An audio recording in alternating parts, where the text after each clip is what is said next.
Where were you on September 11th, 2001? I was initially I was in my then office in the EOB, and then after the first, as I recall, after the first building was hit, I was in the council's office on the second floor of the West Wing for the next few minutes. Then we were all told to go down to the bottom of the West Wing, and then we were all evacuated. And I think the thought was Flight 93 might have been heading for the White House. It might have been heading here, and Secret Service. We were being hustled out, and then kind of panicked, started screaming at us, sprint, run, and we sprinted out.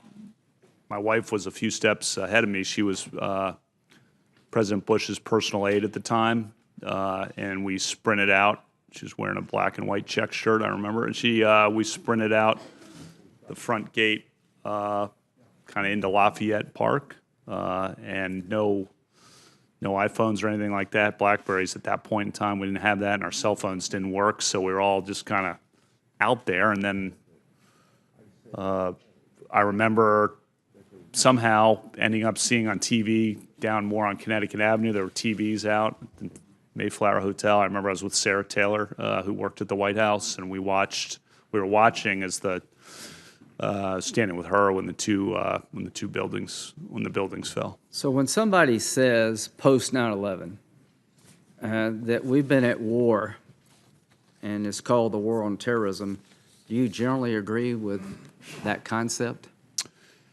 I do, Senator, because Congress passed the authorization for use of military force, which is still in effect, and that was passed, of course, on September 14th, 2001, 3 days later. Let's talk about the law in war.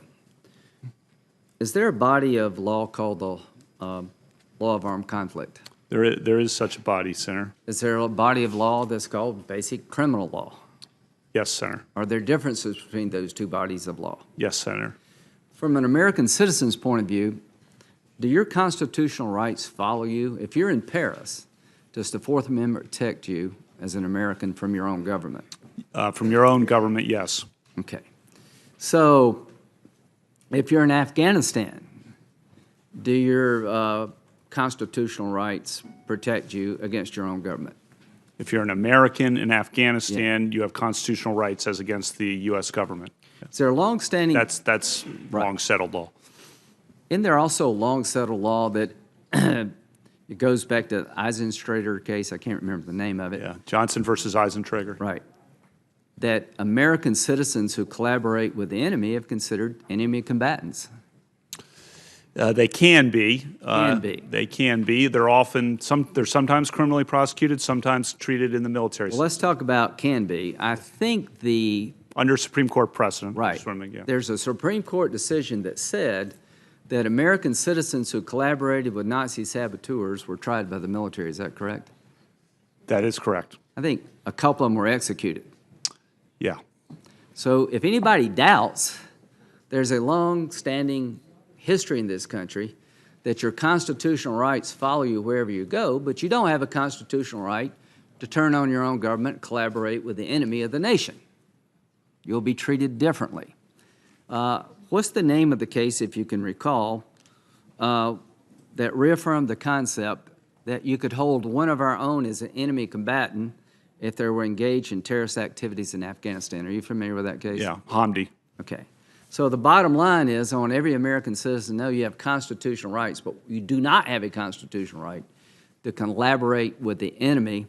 There's a body of law well-developed long before 9/11 that understood the difference between basic criminal law and the law of armed conflict. Do you understand those differences? I do understand that there are different bodies of law, of course, Senator. Okay.